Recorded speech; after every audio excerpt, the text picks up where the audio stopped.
हठ योग है, एक राजयोग है। तो हठ योग शरीर के स्वास्थ्य के लिए होता है और राजयोग मानसिक एकाग्रता के लिए और प्रार्थना के लिए होता है।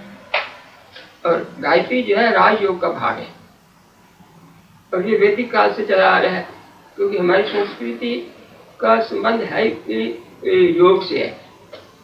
जितने मंत्र वेद के बने उनको कहते हैं ये मंत्र जो है ईश्वरीय मंत्र है, इल्हामी मंत्र है, इनको इंट्यूटिव चीज है ये। तो वो होता है जब समाधि लगती है। तो जितने वेद मंत्र हैं ये समाधि में ऋषियों को प्रकट हुए, ये ऋषियों के रचे हुए नहीं है, ये मंत्र ऋषियों को प्रकट हुए हैं समाधि के अंदर। इसलिए वेद जो है ये ईश्वरीय पुस्तक है और दुनिया की सबसे पुरानी पुस्तक इस वक्त वेद है। इससे पुरानी पुस्तक दुनिया में और कोई नहीं। इसलिए जो हमारा धर्म है ये दुनिया में सबसे पुराना धर्म है जो वैदिक काल से चला रहा है। तो उस वेद 4 हैं, ऋग्वेद, यजुर्वेद, सामवेद, अथर्ववेद। वास्तव में ये एक ही था। इनकी जो अलग अलग बुक्स में अलग अलग फॉर्म में इनको बांटा है 4 वेदों में, ये व्यास ने उसके अलग अलग किए। मंत्रों के जो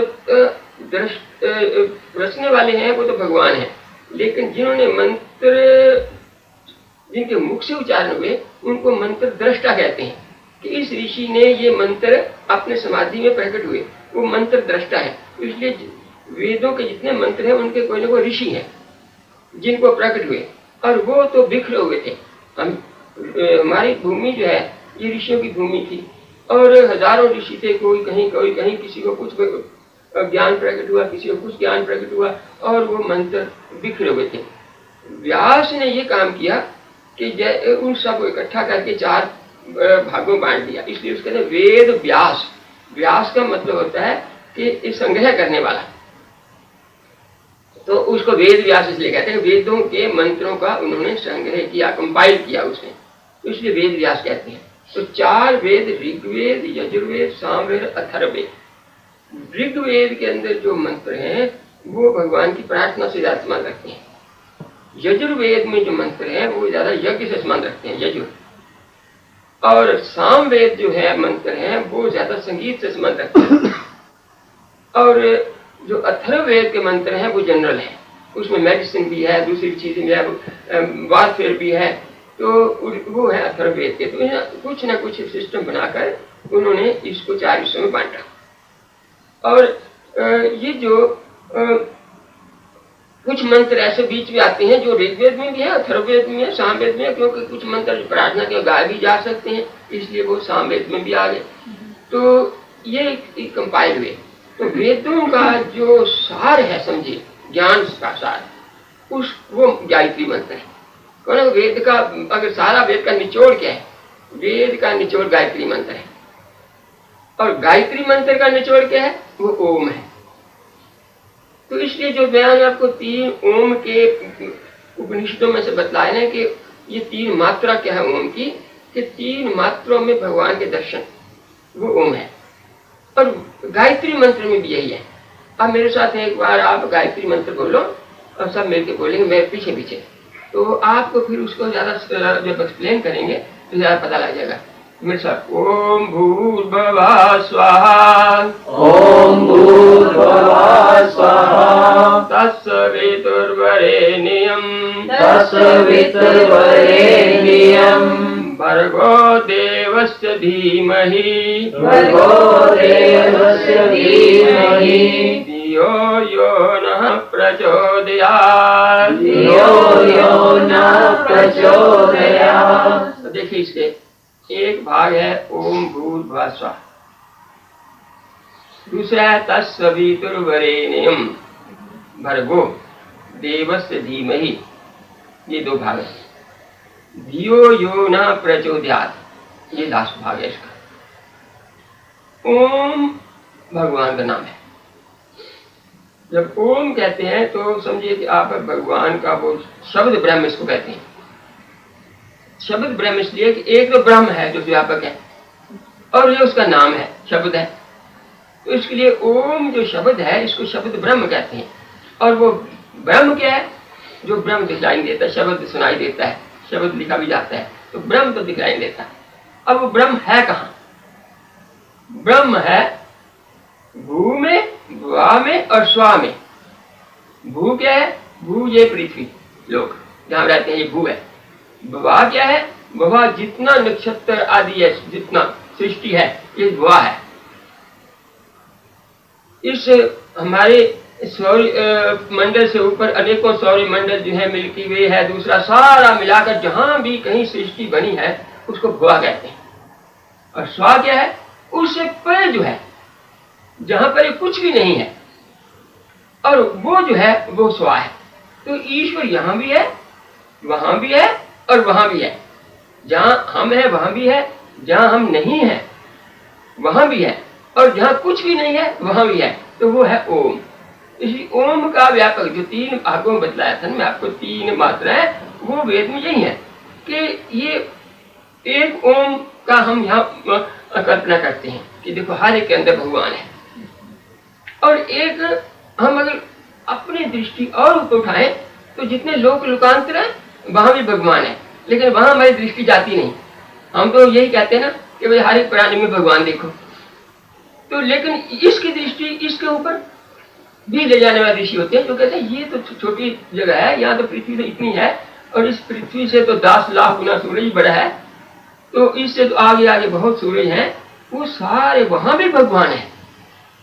और वो ऋषि कहते हैं वहां तक कि क्यों जाते हो जहां कुछ भी नहीं है, जहां वहां भी भगवान है, जहां आकाश भी नहीं है वहां भगवान है। तो ये भू भुआ स्वा। तो जब हम गायत्री मंत्र का मैंने कहा ये गायत्री मंत्र योग है कि इसमें पहले तो हम देखते हैं भगवान की शरण में आते हैं और भगवान को देखते हैं कि भगवान इतना व्यापक है, जो ईश्वर नेति कहते हैं। नेति का मतलब है न इति, इति मैंने एंड, कि उसका एंड ही कहीं नहीं है। इस पृथ्वी का तो एंड चाहे गोलाकार है फिर भी तो हम कहते हैं ना ये लिमिटेड है। और ये नक्षत्र आदि जितने हैं वो भी अनगिनत है, लेकिन उनकी तो भी तो कोई संख्या होगी, लेकिन भगवान कहाँ तक है इसका तो अंत को है नहीं। वो भगवान तो नेति है, उसकी अंत कोई नहीं है, इसलिए वो भी है। तो जो ऊपर के ऋषि होते हैं ना वो उसको देखते हैं देखते हैं देखते हैं, तो देखते चले जाते हैं देखते चले जाते हैं। तो वो मैंने कहा था कि जो जिनका दृष्टिकोण यहीं तक है ना कि भगवान को यहीं देखते हैं, वो फिर मनुष्य जन्म में आकर फिर यहीं पारी, क्योंकि उनका तो अफिलिएशन यहाँ से है। और जिनके ऊपर तक है, ऊपर तक देखते हैं, उनकी आत्मा वहां तक भी जा सकती है, सूर्य लोक में भी जा सकती है, दूसरे लोकों में भी जा सकती है, इसलिए वो तो उनके दूसरी मात्रा में उनका साधना है। और तीसरी मात्रा में जहाँ कुछ भी नहीं है, भगवान ही भगवान है, अगर वहां तक दृष्टिकोण चला जाए तो फिर तो कहाँ पैदा होंगे, वहां तो मुक्त हो गए।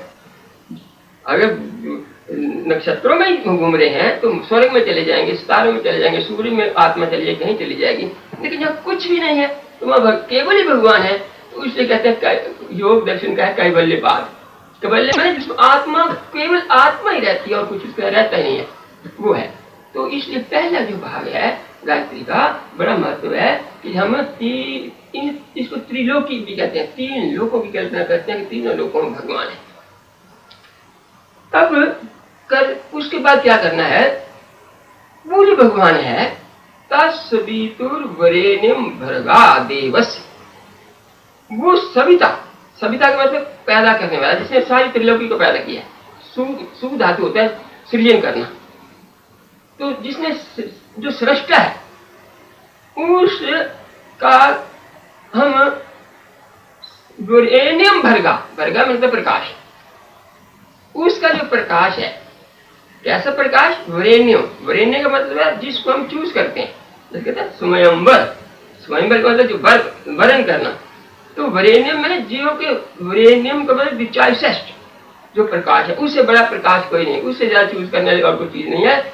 उस भगवान के प्रकाश को, भर्ग में प्रकाश, तात मैंने उस, तात सवितु मैंने उस पर सृष्टा के, वरेण्यम भर्गा सबसे उत्तम जो है उसके प्रकाश को क्या करते हैं, धीमहि हम ध्यान करते हैं। यहाँ योग आ गया, ध्यान ही तो योग है, तो हम उसके उस प्रकाश का ध्यान कर रहे हैं। अब मंत्र के अंदर एक साधना है, ये शिक्षा है कि भगवान की ऐसी कल्पना करो और भगवान के उस प्रकाश का स्वरूप का धारण करो, ध्यान करो, बस हो जा, समाधि ला गई। क्या फायदा होगा? धीमहि का मतलब ध्यान करना। उसका लाभ ये होगा कि जो जैसा हम सोचते हैं जिस वैसे हमारी बुद्धि बन जाती है। जब हम किसी विषय का सोचते हैं हमारी बुद्धि विषयी हो जाती है, हम अच्छी चीज सोचते हैं अच्छी हो जाती है। जब भगवान के इस प्रकाश को याद करेंगे तो हमारी बुद्धि वैसे बन जाएगी। तो धियो यो न प्रचोदयात्, उसका कल्पना करते हैं तो उससे, धिया मैंने बुद्धि, जो मैंने जो, ना मैंने हमारी, प्रचोदयात् मैंने प्रेरित बने, बढ़ाए, वो हमारी बुद्धि को बढ़ाए। तो ये बुद्धि के लिए है, क्योंकि ये जब गुरु शिष्य शिष्य जब ऋषि के पास जाता है, ऋषि उसको गायत्री मंत्र का उपदेश देते हैं। वे उपदेश देते हैं, पहली चीज होती है उसको याद कराते हैं, दूसरी चीज होती है अर्थ बतलाते हैं, तीसरी चीज होती है साधना बतलाते हैं। तो जब साधना बतलाते हैं तो ये उसको समाधि में बतला देते हैं। तो समाधि में बैठाएंगे तो इस ईश्वर का जब ध्यान कराएंगे तो ईश्वर उसकी बुद्धि में समा जाएगा। तो ईश्वर की जब बुद्धि में समा जाएगा तो उसकी बुद्धि जो है ईश्वरी बुद्धि हो जाएगी। तो अब ये भाग है, इसमें हमने पहले तो ये देखना है कि ये जो ईश्वर है उसका मैंने स्वरूप बतला दिया, ये गायत्री मंत्र ईश्वर का स्वरूप है। अब उसका प्रकाश का वर्णन आता है। तो प्रकाश जो है हमारी आर्य संस्कृति के अंदर हम प्रकाश के ही उपासक हैं, ज्योति के उपासक हैं। तम सोमा ज्योति गम्य, ज्योति के 3 रूप होते हैं। एक ज्योति का भौतिक रूप है, एक ज्योति का दैविक रूप है, एक ज्योति का आध्यात्मिक रूप है। तीनों ही हमारे लिए यूजफुल है, इनके बगैर हम जिंदा नहीं रह सकते। जो ज्योति का भौतिक रूप है वो अग्नि और सूरज है। अग्नि और सूर्य के बगैर जिंदगी कोई नहीं है, जीवनी कोई नहीं है। तो इसलिए हमारे ऋषि इसकी उपासना करते हैं, सूरज में बैठते हैं। अग्नि उनके पास हर वक्त रहती थी, आहित अग्नि कहते थे कि साथ में आगे हम अग्नि जलती रहती है। गृहस्थियों घरों में अग्नि जलती रहती थी, और अग्नि आगे तो अग्नि से जलाते थे, बड़ी मुश्किल से जलती थी, इसलिए अग्नि को हर समय जलता रखते थे। गोबर जला दिया, कुछ जला दिया, हर वक्त अग्नि जलती रहनी। दिया सलाई थी नहीं, और अग्नि तो रगड़ रगड़ कर पैदा होती थी। तो अग्नि का उपासना करते हैं, अग्नि को पास रखते थे, साधु लोग भी गृहस्थी लोग भी।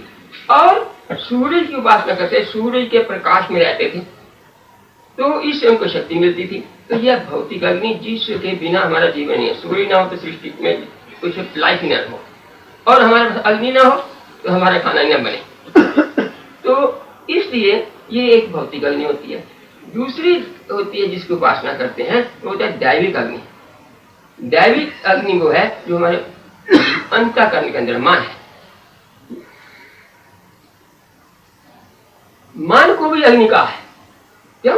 मन तो ज्योति का है। वेद में आया है तो ज्योतिषाम अपि ज्योति तन में मना शिव संकल्प मस्त। वो जो ज्योति को भी ज्योति है ना, वो मेरा मन जो है वो अच्छा विचारों वाला बने। तो मन को भी ज्योति का है, उसको दैवी अग्नि कहते हैं। जिसके बाहर तो अग्नि बैठा हो सूर्य के पास, और मन के अंदर अंधेरा है, तो उसका क्या बनेगा? मन को एक प्रकाश दीपक बनाना है। और गीता में कहा है कि योगी का मन कैसा होता है, जैसे दिया होता है ना, दिए की लौट, और ऐसी जो हवा के बिना झमका नहीं लग रहा और ऐसी जल रही है, उसको कहा मन योगी का ऐसा होना चाहिए। तो उसको दैवी अग्नि कहते हैं। उसकी भी उपासना करते हैं ऋषि, हमने भी उपासना करनी है। हम केवल सूरज और स्टोव की उपासना नहीं करनी, हमने उस दैवी अग्नि की उपासना करती हैं। उसका नतीजा यह होगा कि अग्नि के अंदर सारे, देखो एक आप दीपक जला दें, जितने शल्ब आते हैं जल जाते हैं उसमें। तो जितने बुरे विचार होंगे, अगर मन के अंदर अग्नि जला देंगे तो जितने बुरे विचार हैं वो सारे जल जाएंगे, भस्म हो जाएंगे। ये दूसरी अग्नि है। तीसरी अग्नि है जिसमें गायत्री का वर्णन है कि उसकी वो उपासना ऋषि करते हैं समाधि के अंदर। वो गाया तस्वीतुर्वरेण्यम भर्गा, उस सृष्टा जो भगवान है उसका जो सबसे चॉइस है, सबसे बड़ा जो प्रकाश है, असली अग्नि वो है, और उसका हम ध्यान करते हैं। तो इसलिए 3 अग्नियों का भी हमने ख्याल रखना है कि हम अगर इसे बनना चाहते हैं, हम 3 अग्नियों की उपासना करें। हम सूर्य की लाइट का लाभ उठाएं, उसमें योग करें, एक्सरसाइज करें, उसमें बैठकर प्राणायाम करें। मन के अंदर हर समय लाइट जलती रहे, मन के अंदर अंधकार ना हो। जब अंधकार आएगा तो उसमें फिर चोर डाकू आ जाएंगे। जब मन के अंदर लाइट आएगी तो चोर डाकू भाग जाएंगे, कोई बुरे विचार नहीं आएंगे, कुछ नहीं आएगा। तो इसलिए मन की ज्योति को जलाए रखना चाहिए। और फिर उस तीसरी जो है अध्यात्म ज्योति होती है। 3 बताया ना, भौतिक, दैविक, आध्यात्मिक। वो आध्यात्मिक अग्नि वो है जो गायत्री में कहा है, जो ईश्वर की प्रकाश है, वो ईश्वर का प्रकाश। अब एक से एक सूक्ष्म है। भौतिक अग्नि को तो हम नजर भी आती है, सूर्य की भी नजर आती है, और उसका हमें ताप भी नजर आता है, और ये जो है ये मुश्किल से जलती है अंदर, और इसका कोई पता नहीं लगता, बुझ भी जाती है, ये उसे सूक्ष्म है। लेकिन वो ईश्वर की जो अग्नि है, ईश्वर का जो प्रकाश है, उसकी तो कल्पना भी बड़ी मुश्किल है। पर जो प्रकाश है ईश्वर को, उसको आत्म ज्योति कहा ना, वो आत्मा की जो ज्योति है उसकी अनुभूति और ज्यादा कठिन है, वो ज्यादा सूक्ष्म है।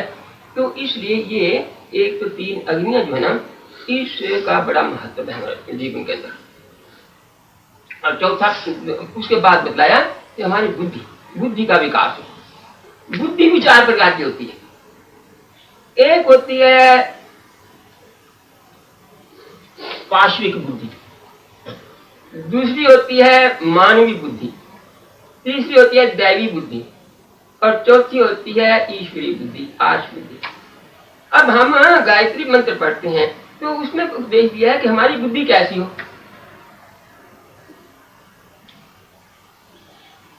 जो पहले प्रकार की बुद्धि है, अब हमने कहा धियो यो न प्रचोदयात्, भगवान हमारी बुद्धि को ठीक करो।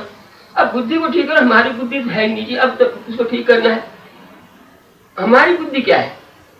पाश्विक बुद्धि है। पाश्विक बुद्धि होती है ये पशुओं की बुद्धि। पशु क्या करते हैं? जो हिंसा करते हैं, खाते हैं पीते हैं, शेर है मारता है, खा लिया, वो गीदड़ है मार लिया, कुत्ता है मार लिया, खा लिया। ये पाश्विक बुद्धि है, जिनके बुद्धि यहीं तक चलती है, किसको मारे किसको खाए क्या करें। अब वो पाश्विक बुद्धि में तो गायत्री, अगर इसी तक देना है तो गायत्री मंत्र पढ़ने का कोई लाभ नहीं है। वो तो कहता है कि इस बुद्धि का प्रत्याग करना है, भगवान मेरी इस बुद्धि को प्रेरणा दो, आप उन्नति करें। तो मानवीय बुद्धि वो हमारी जैसी है क्या, जिसमें लोभ ही लोभ है। पहली में हिंसा है, दूसरे लोभ ही लोभ है। हम मनुष्य हैं, हर वक्त सोचते रहते हैं हमारे धन कितना है, हमारे घर में ये नहीं है, हर वक्त हमारी बुद्धि में ये माया भरी हुई है। तो ये मानवीय बुद्धि है। अब इस मानवीय बुद्धि से अगर ऊपर ना उठेंगे तो हमारा कुछ नहीं बनेगा, हम यहीं के यहीं रहेंगे। हम गायत्री मंत्र का कोई लाभ नहीं उठा सकेंगे। ईश्वर से प्रार्थना करते हैं, पर ईश्वर से प्रार्थना से कुछ नहीं बनता जब तक उसके लिए प्रयत्न न करें। तो ये तो गायत्री मंत्र एक शिक्षा का मंत्र है। गुरु देता है ये मंत्र, गुरु मंत्र देता है तो इसकी शिक्षा भी देता है, ऐसा करना है। तो उसको फिर हमें कैसे बुद्धि बनाना है? हमने मानवीय बुद्धि से दैवी बुद्धि बनाना है। दैवी बुद्धि क्या है? दिव्य दर्शन। हमें इससे आगे चलकर संसारिक दृष्टि हटकर दिव्य दृष्टि बने, अब ज्ञान की दृष्टि बने। अब जितना ज्ञान है ना उस दैवी बुद्धि में आते हैं। तो उस ज्ञान भी क्या बल्कि विज्ञान, जिस सृष्टि का रचना है ना, जिसकी बुद्धि वैसी बन जाएगी ना, उसके सामने सृष्टि के जो रहस्य हैं अपने आप ही खुलने लग जाएंगे। वो भी रहस्य जिनको हम बड़े एक्सपेरिमेंट से देखते हैं ना, जिसकी बुद्धि दैवी बन जाती है, उसको इंट्यूटिवली पता लग जाता है कि ये ऐसा होगा, चाहे वो बाद में उसका एक्सपेरिमेंट करके देख लो। तो वो जो बुद्धि है दैवी बुद्धि, वो हम चाहते हैं भगवान हमें वो बुद्धि दे कि हमें किसी चीज का झट ज्ञान पता लग जाए कि इसमें क्या रहस्य क्या है। दूसरे के आदमी सोच रहे हैं, हमारी बुद्धि ऐसी हो जाए उसके अंतःकरण को पढ़ सके, आगे क्या होना है पता लग जाए। इस कहते हैं ऋषि त्रिकाल ऋषि होते, त्रिकाल दृष्टा होते थे। तो वो बुद्धि जिसमें कि हमें पूर्व का पता लग जाए, आपका पता आगे का पता लग जाए, बल्कि पूर्व जन्म का पता लग जाए। योगी लोग कहते थे कि एक योग का साधना है अपरिग्रह। अपरिग्रह का मतलब है कि संसारिक बुद्धि को छोड़कर दैवी बुद्धि में चले जाना। संसार के इन चीजों को बुद्धि न सोचे, बल्कि इससे हट चली जाए, इससे वैराग हो जाए, उसको अपरिग्रह कहते हैं। तो अपरिग्रह का वहां योग के ग्रंथ में लिखा है, अपरिग्रह स्थैर्य जन्म कथनता बोधा। जिसका अपरिग्रह के अंदर बहुत स्थिरता हो जाती है, बहुत बढ़ जाता है, कि संसारिक चीजों का ध्यान नहीं रहता, वो अपनी साधना में लगा रहता है, उसको जन्म कथनता बोधा, पूर्व जन्म का भी ज्ञान हो जाता है, पास्ट का। तो पास्ट का ज्ञान इतनी दूर तक हो जाएगा, प्रेजेंट का तो है ही, फ्यूचर का भी हो जाता है, उसको कहते हैं त्रिकालदर्शी। ये है दैवी बुद्धि, भगवान वाली ऐसी बुद्धि बनाओ। अब गायत्री देखो कितनी ऊंची शिक्षा दे रही है कि हम उस बुद्धि को पैदा करें। दियो योना प्रचोदयात, तो दियो है बुद्धि। अब बुद्धि तो ये है ही, अब ये बुद्धि तो फंसी हुई है हिंसा में, पाशी बनी हुई है, या ये बुद्धि बनी हुई है हर वक्त प्लानिंग करती रहती है इन चीजों की। तो फिर इन चीजों फंसी रहेगी तो वो बुद्धि कहाँ मिलेगी, वो बुद्धि कहाँ मिलेगी, उसी और आगे चलेंगे। इनका ध्यान छोड़कर हम साधना करेंगे और हमारी बुद्धि के अंदर फिर हमें ये शरीर जो है ये भी परिग्रह है, ये भी परिग्रह मतलब इकट्ठा करना। हमने ये भी अपने संस्कारों से एक भागमती का कुंबा जोड़ रखा है। ये शरीर भी, आत्मा क्या जरूरत है इसमें आने की, आत्मा चाहता है इसमें आने इसलिए आता है, मन चाहता है इसमें आने इसलिए आता है, नहीं तो ये भी परिग्रह है। तो मुक्ति तब होती है जो इस शरीर का भी मोह न रहे। तो वो लास्ट स्टेज अपरिग्रह की। तो जब ये शरीर जोड़ा हुआ है शरीर के साथ और जुड़े हुए हैं, तो ऐसा हमने कुंभा जोड़ लिया तो उससे निकलते नहीं, तो हमारी बुद्धि कैसे दैवी बनेगी। त्रिकालदर्शी कहते हैं हम त्रिकालदर्शी बने, तो हमें तो काल की चीज याद नहीं रहती। क्यों? तो परिग्रह है, हमें तो इस चीज का ध्यान है, तो काल की चीज तो भूली जाती है, फिर बुद्धि तो बेचारी एक ही है। तो इसलिए उस दैवी बुद्धि भी जो है वो भी प्रकृति तक रहती है। पास्ट का ज्ञान, प्रेजेंट का ज्ञान, फ्यूचर का ज्ञान तो है तो दुनिया का ज्ञान ना। अगर मुझे पूर्व जन्म का पता लग गया तो पूर्व जन्म की तो मैं प्रकृति में ही था। तो त्रिकालदर्शी ऋषि जो होते हैं ये भी प्रकृति तक बुद्धि है। इससे ऊपर बुद्धि होती है, उसको जो कहते हैं कि आर्ष बुद्धि, ऋषियों की बुद्धि। ऋषियों की बुद्धि क्या है? संसार में दो सत्य है, वेद में कहा ऋतम जो सत्यम जो, एक ऋत है एक सत्य है। सत्य वो है जो प्रकृति की जितनी सृष्टि के जो अंदर विज्ञान है इसको सत्य कहते हैं, सच। अग्नि का प्रकाश है ये सत्य है, अग्नि ऐसे पैदा होती है सत्य है, कंप्यूटर ऐसे बनता है ये सत्य है। तो ये है प्रकृति विज्ञान, उसको सत्य कहते हैं। और उससे ऊपर है ऋत। ऋत क्या है? ऋत वो ज्ञान है जिसमें कि ईश्वर क्या है। तब ये पता लगे ईश्वर क्या है, उसको ऋत कहते हैं। तो ईश्वर क्या है ये कैसे पता लगेगा? वो फिर उसको पता लगेगा जो उससे ऊपर उठ जाएगा, ऊपर की समाधि में, लास्ट समाधि की स्टेज में चला जाएगा, और वो ऊपर तीसरे लोक में चला जाएगा, वहां जो शुद्ध रूप में ईश्वर रहता है। यहाँ ईश्वर है, इस लड़की में भी ईश्वर है, परंतु ये लड़की का ईश्वर में से इस शरीर के रूप में दिखलाई दे रहा है। और इसी तरह ये ईश्वर इस पृथ्वी में भी है, मुझे इस रूप में दिखलाई दे रहा है। या वो लोक लोकांतरों में सूर्य में ईश्वर है, हम सूर्य की उपासना करते हैं, सूर्य के रूप में है। परंतु जो किसी भी रूप में नहीं है वो है ऋत। उसको कौन देखेगा? उसको कहा ऋषियों ने कि उस अवस्था में जब पहुंचता है तो कहते हैं ऋतंबरा तत्व प्रज्ञा। प्रज्ञा मैंने बुद्धि, दिया और प्रज्ञा की बात है कि उस अवस्था में जब पहुंचते हैं तो प्रज्ञा, ऐसी प्रज्ञा पैदा होती है जो ऋतंबरा, ऋत से भरी हुई। उसमें जैसे गिलास के अंदर जल रख दिया जाता है ना, ऐसे इस खोपड़ी के अंदर वो ईश्वर भरा जाता है, ऋतम भरा। ये बुद्धि बुद्धि तो यही है। इसमें अंदर हमने पाश्विक बुद्धि भर दी, अच्छा चलो मानवीय बुद्धि भर दी, चलो ज्यादा साधना से हम दैवी बुद्धि भर दी, परंतु सबसे खाली करके हम जब वहां पहुंच जाए ऋषि तो उसके अंदर रित भरा जाता है, फिर ईश्वर भरा जाता है और उसको ईश्वर का ज्ञान हो जाता है। जब मैं ये देखता हूं तो इसका जो है अक्ष यहाँ आता है तो ये इसका ज्ञान हो गया ना। जिस चीज को देखेंगे उसका ज्ञान बुद्धि में आएगा ना। जब ईश्वर को शुद्ध रूप में देखता है तो वो कहते हैं उस ईश्वर का ज्ञान हो जाता है। तो उस समाधि की उस उच्च अवस्था को योग शास्त्र में कहा कि उस अवस्था में रितंबरा तत्व प्रज्ञा, वो बुद्धि पैदा होती है जहाँ रित ही रित है, शुद्ध ईश्वरीय ज्ञान है। तो ईश्वरीय ज्ञान को रित कहते हैं और प्रकृति के विज्ञान को सत्य कहते हैं और उससे नीचे असत्य असत्य है। तो हमने अब गायत्री मंत्र का तीन बातें हमें स्पष्ट होती हैं गायत्री से। एक तो गायत्री ईश्वर कहाँ कहाँ है, ओम भूर्भुवः स्वः। दूसरा क्या होता है, तत्सवितुर्वरेण्यं भर्गा देवस्य धीमहि। उस देवस्य भर्गा, उस भगवान के जो प्रकाश है उसका हम जैसी हमें समझ आती है वैसी कल्पना करते चले जाएं और संसार को भूलते चले जाएं तो उसका परिणाम क्या होगा कि हमारी बुद्धि जो ठीक होगी। जितना जितना ऊपर चलेंगे, जितना जितना ऊपर चलेंगे हमारी बुद्धि बड़ी चल जाएगी। और जब तक ये बुद्धि पूरी तरह रितंबरा नहीं बने तब तक मोक्ष नहीं होगा। और अगर ये पाश्विक हो गए तो पशु बनेंगे, जड़ योनि बनेंगे। अगर मानवीय बुद्धि हुई तो मनुष्य बन जाएंगे, अगर दिव्य बुद्धि हुई तो देव योनि में चले जाएंगे। तो काम सारा बुद्धि का है। और बुद्धि का काम, बुद्धि को हेल्प कौन करता है, बुद्धि का हेल्प शरीर करता है, मन करता है। शरीर का अगर भोजन ही हमारा गंदा होगा तो बुद्धि कैसे अच्छी होगी। कोई पाश्विक बुद्धि है ना, जो जीवों की हत्या करके खाते हैं तो पाश्विक बुद्धि है। और जो लोभ लालच में फंसे हुए हैं उनकी तो मानवीय बुद्धि हुई तो मनुष्य लोक में आएंगे।